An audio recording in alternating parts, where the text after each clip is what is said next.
I'm trying to be in a hurry. It's a piece of paper representing a loan. It originally was a certificate that said, I owe you this money, and below it were coupons. And the coupons were the interest rate payments. So you would purchase this whole certificate. You would then clip off with some scissors a coupon, send it to the company. They would send you back an interest payment. So you could have sent it to the government or to a company or whatever. So the coupon rate is the stated rate of interest that a bond is going to pay. Oh, that's where the coupon is coming from. That's where coupon comes from. Like $100. Oh, okay. So yeah, and they're quoted. A typical bond is 1,000 is the basis, and we say par is when it's trading at 100% of 1,000. So it's $1,000 bond and it's trading for $1,000. It's trading at 100% of the value. Of what? The value. The value. So not really where I want to go. So that's your traditional bond. Before we had Excel and calculators and all of that, we were using slide rules. You purchased this certificate. It said the company will pay you back in 20 years your $1,000, and along the way you can send in all these little coupons that make up the interest that we're going to pay you. So a bond works that I pay $1,000 for it. 20 years down the road on a 20-year bond, the company is going to pay me the $1,000 back. Along the way, they're going to pay me interest, and it's represented by these little coupons. So, that's the terminology. Now, what... The 1,000 euro you get at the end is saying 1,000 euro as of today? Yes. Not... It can be just peanuts. It could be if you have a lot of inflation, yes. Which is a good thing for borrowing money to have high inflation. It's a bad thing to loan money when there's high inflation. So, a bond can be a corporate issued bond. It could be a government issued bond. But just because it's a bond doesn't mean that it's issued by a government, or just because it's a bond doesn't mean it's issued by a company. You can also have what's called a zero coupon bond, or it's also called a discount bond, which is what you were referring to. So, on a zero coupon bond, there's no interest being paid to me. I'm going to buy the bond for 80 euros or 800 euros, and in 10 years they're going to give me back 1,000 euros. There's no interest paid along the way. There's zero coupons. But that's called a zero coupon bond, and it's not as common as he... I was just going to say, you kind of, because I asked that as well, and he was kind of like, yeah, we always assume. But you can, no, I mean, it's not common, but you can you go, I mean, I still have family members who buy the kids and the family a bond every year for Christmas. That's a savings bond. Okay. And those are discount bonds. But in the grand scheme of financial transactions, yeah, it's probably what most people have experience with, but they're very, very small as far as transactions. So your interest rate in non-zero coupon bond, is it annually or after 20 years? It's annually. Okay. So next terminology is there's bills, notes, and bonds. A bill is anything less than 2 years. So if you hear of treasury bills, T-bills, that's a U.S. government bond that is less than 2 years in length. So a particular T-bill, the 3-month or 90-day T-bill, is typically what we use for a risk-free rate in most things. So for the 2 And year... why is it giving us annual here? Sorry. Why is it giving us annual? So that's an annualized rate. What it's actually going to do is pay you... Do you really want the formula? Yes. So T-bills are actually quoted on an annualized rate, but it's on a 360-day window, so you have to convert to 365 days. And then the interest that you receive is actually like 1%, but you're going to get that 4 times during the year. So that's an annualized rate. It's a lot of information that you probably don't want. The reality is that's an annualized rate, so if I could put my money in that 90-day T-bill, put my money in the 90-day T-bill, reinvest it each time, that would be the rate that I would get over the year, if the rate didn't change for the whole year. But is that what they compare it to the risk-free, not the 90-day that you get the 1.whatever%? Yeah, it's an annualized rate. Annualized, okay. So it's just it's a 3 months over time. Yeah, you wouldn't take 1/3 or 1/4 of that or anything. Do you have any questions? She was saying that there's a formula you can put that there. Oh yeah, it's not worth it. Trust me. Is a bond for 2 years or less? A note is from 2 to 10 years. A note is from 2 to 10 years. Over 10 years in length is called a bond. And the bills are Bills are less than 2 years. So, bills less than a year are discount bonds. So you buy them at 98 and you get back 100.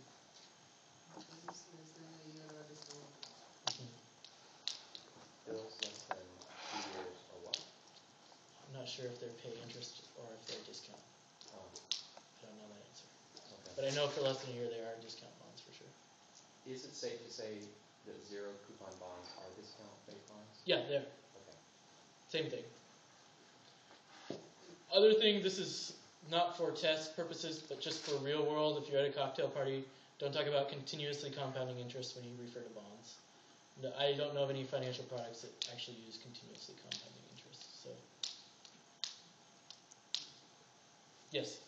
I mean, all are the same thing. These are all bonds. Just the names are different as per the time. Yeah, they're all in the grand scheme of bonds. So my Sorry, just for the last time, would you repeat the concept of the discount bonds? yeah, so a discount. We talked about the coupon. So I buy the certificate, have the coupons. There's no coupon involved. So in order for me to get my interest, I'm just going to pay a lot less for it. So I'm going to pay 850 euros to get 1,000 back. Instead of getting the sum of your coupons throughout the life of the bond, you're getting them at the end, right? Yeah, and it's all discounted. Basically, it's a discounted cash flow. Of all those cash flows, you're bringing back to zero.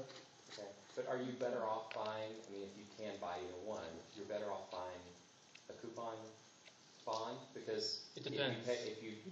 But if you're only paying this much, I mean, you're not able to do anything with that money if you're getting interest. So we're gonna, I have a little exercise to talk about length of bonds. Zero coupon bonds are more volatile than coupon bonds because all of your interest relies in the value of that. So if you have big interest rate changes and it's a 30-year zero coupon bond, it's going to be very, very volatile.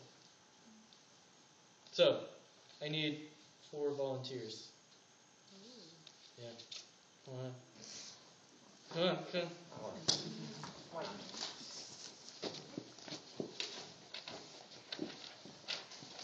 These are your bonds.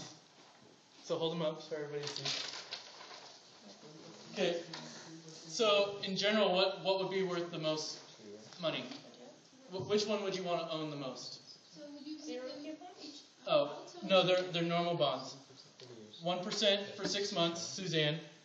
Ari's 3% for 2 years. George is 5% for 10 years. Ari. I would say.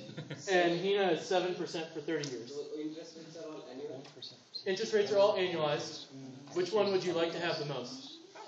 7%? I think Suzanne's probably the best, isn't it? 1% for 6. Oh, 6 months? Oh, it's annualized, so it's a 0.5% that you're getting. Ari. This one, right? Hina. Ari. no. Are these all annualized? Well, no, I'm sorry. It's a better interest rate. 3%. It's 30 years. How do you know? Well, I'm just saying, if you're trying to maximize your return, let's say it's over the next 30 years, and you have to be in one of these, Yeah. and you can either reinvest. Oh, okay. Which one would be the best to be in? Ari. Suzanne. No, Hina's would be the best. That's what I said first. 7% a year. was a bond. If everybody's reinvesting at their same rate over and over again. Can we do the whole exercise so we are ready? Because I don't think it's Yeah, so I'm saying if you own one of these bonds for the next 30 years, so in Suzanne's case, you're going to get 0.5% per every 6 months. So you're going to get 1% a year, and then she gets to reinvest at 1% a year again the next time. She gets to invest at 1% a year again the next time. So would you rather have Hina's 7%, George's 5%, Ari's 3%, or Suzanne's 1%? 7%. Yeah. Sorry, I didn't do a very good job explaining that. So over the next 30 years, the best bond to have would be Hina's. So if I want to compare, I'll compare with Rate of Suzanne, interest. who is at 0.5%, 1.5% for 6 months, and 2.5% for 6 months, and 3.5% for 6 months. Yes. So Same comparison, Then it's or fine. on an annualized Or you basis. can just compare the numbers. These are annualized anyway. So if everybody kept their same rate and you reinvested it, the best possible thing to do would be to put your money in Hina's bond. Get 7%. I'll maximize my money. Now, what happens if interest rates go to 2%? Which interest rate? 2% down, or No, not all of them. The market interest rate? Or The market interest rate for a 10-year bond goes to 2%. Which bond is going to be the best one to have? Still Hina. that one? so we all have 2%? I have 2% now.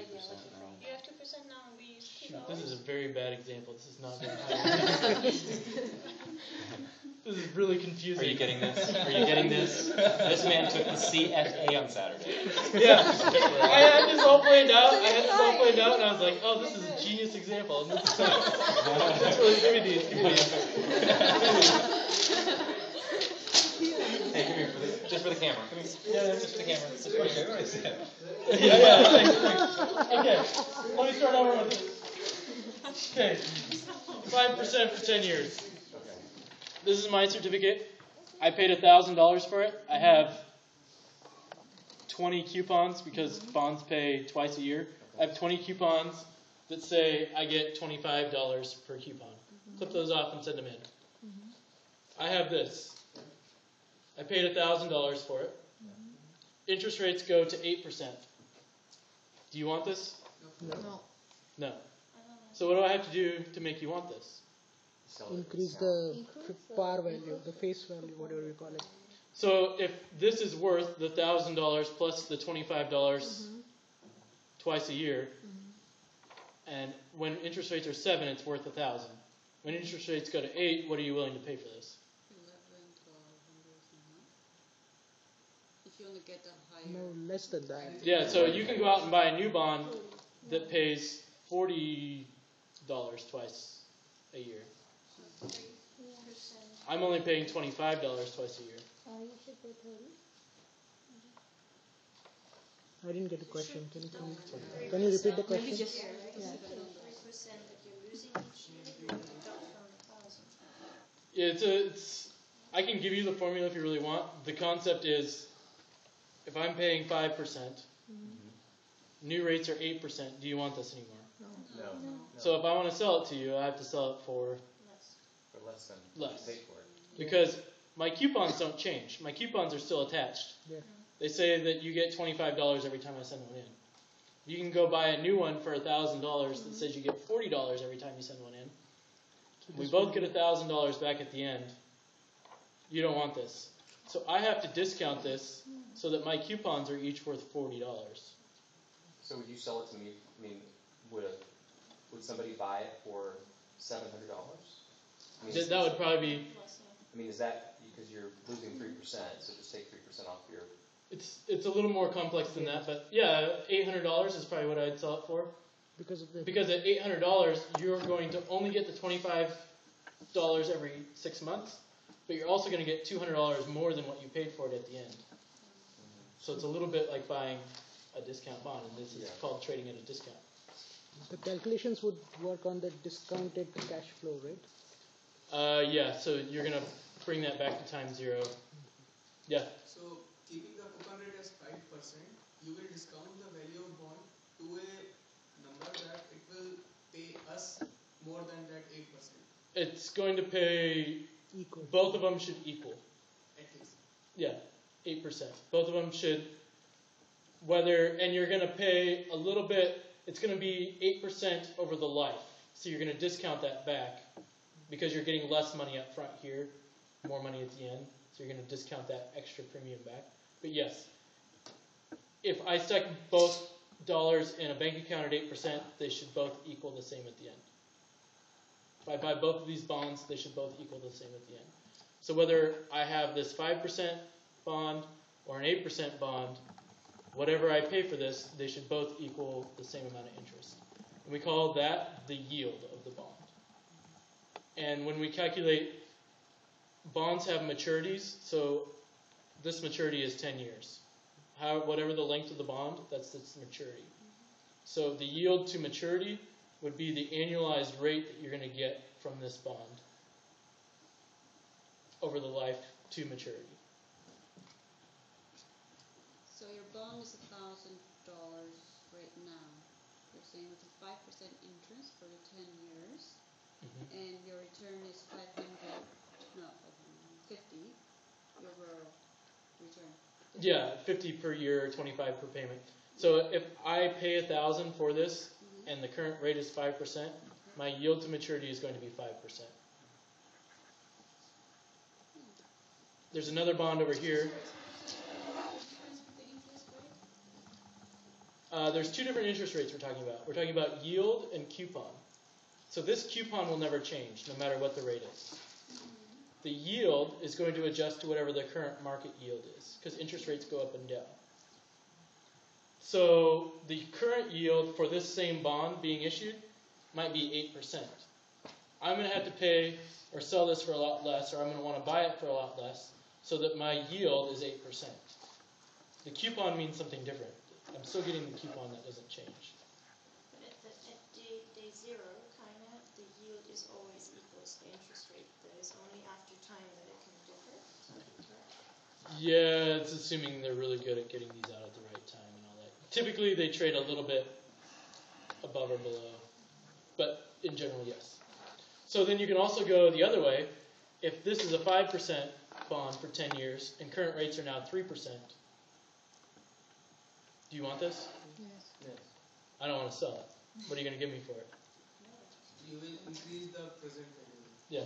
So you increase the value of what it's worth right now, because if it's a 3% bond, you're only getting 15 euros every 6 months.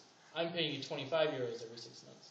You're going to have to give me money up front in order to get my 25 euros every 6 months. But can I ask you, what is the, what would be the reason though? I mean, if I'm, say you're holding that bond and it's now 8% or whatever, or 3%.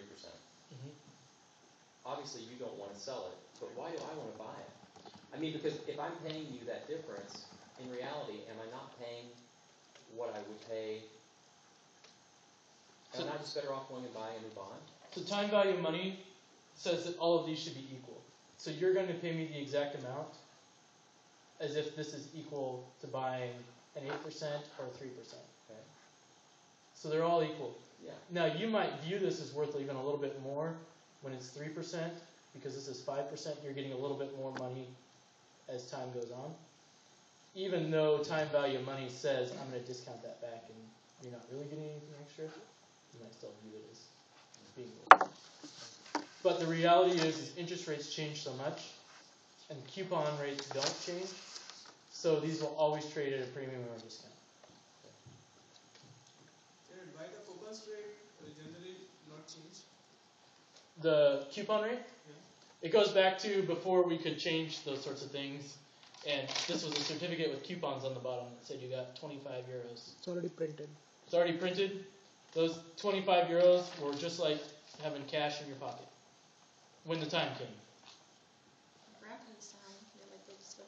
Yeah, no, you see little old people with their scissors folding it up 9 times before they put it in the envelope. Yeah. So that's where our bond comes from. What else was I going to talk about bonds? Oh, so we talked about discount bond. This is a normal bond. This is what most of them are.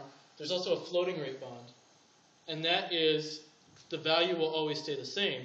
It's always going to be worth 100, but the interest is going to change. So these are newer bonds. So a company will say, I'm going to issue these out there, and I'm just going to pay the current rate, whatever that is, every 6 months when it comes. What is floating interest? Floating So rate? if current rates are based off of treasuries or something like that, current rates are 4%, I'll pay you 4% interest. If current rates are 6%, I'll pay you 6% interest. So that's called a floating rate bond. So if they They can depend on other rates or different credit qualities. They can depend on a lot of things. What is the benefit of buying these bonds? The floating rate is that it's always going to be worth 1,000. So it's never going to be worth more or less because the interest rate being paid to me is going to change. So there's no reason to discount cash flows because I'm just getting the current rate coming. You'll The always get face the value 1,000. doesn't change, but the interest rate changes. Correct. So you buy for 1,000, you will get the 1,000 back. Yes, in 20 years. And between now and then, they're going to pay me interest based off of whatever the market is. And the reason that you would do something like that is because is it just less hassle for you as an investor? I mean, I don't have to worry about my bond losing value or gaining value you don't have to because worry about interest selling rates. it or buying it, or Yeah. you're just going to. Okay. But even in the other bond, you still get the full amount at the end. It's just that sometimes people prefer floating rate because they think it will increase over time, so you want to get a higher return versus with the other one, you just get a fixed rate and that's it. Well, it takes the But it burden. can happen the opposite, so. It takes the burden off of you having to sell it or buy it, right? Because you're getting the best of what the market's offering. Yeah, so the bad thing is, okay, 7% for 30 years could sound really good compared to everything else. But if rates go to 9%, 7% for the next 30 years seems like a really freaking long time. Yeah. So it's, length of time. So then we look at floating rate bonds, and we have static rate bonds, coupons. Now we can talk about swaps, because... So swaps are, I'm going to just swap one for the other. So I'm a company, and I'm doing a project, and in general, in my bank account, I have $5 million, but I don't always have that much. That's just on average, I have $5 million, and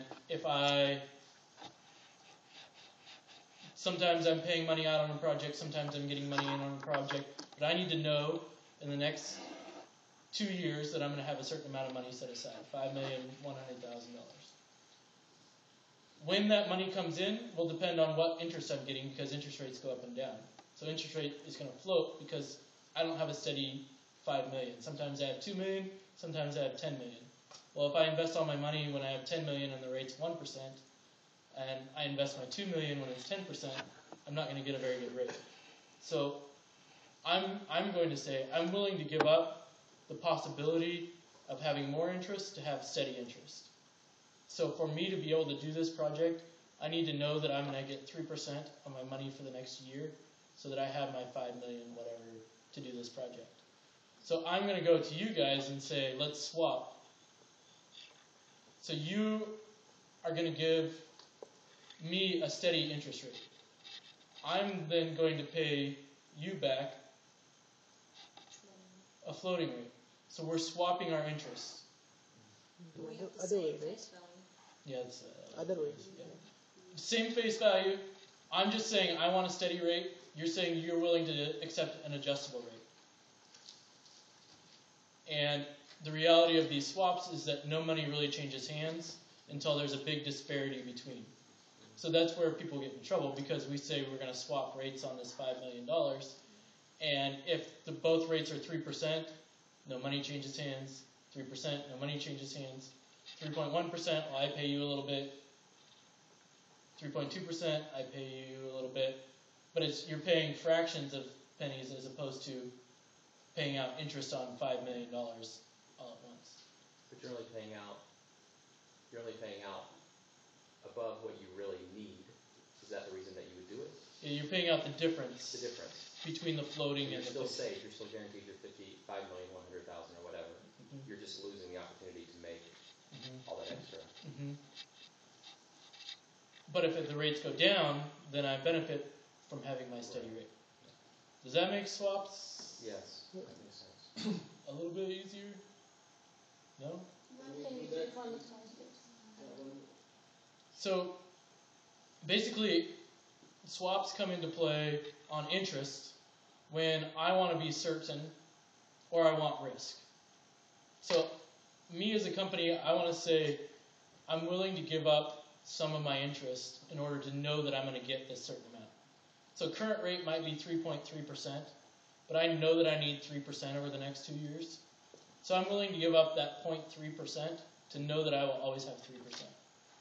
Because it could be 3.3 now, and it might be 2.5 tomorrow. If it's 2.5 tomorrow, that's really bad. I can't do my project. So I'm saying, I'll take 3% now for the next 2 years, steady. If it's 3.2%, you can keep that. If it's 2.8, you pay me. And to whom would you say that? You're just going to, these are contracts with banks. Okay. They're becoming more standardized so you can trade them, but in general they're just kind of contracts. How is it different from a fixed interest rate?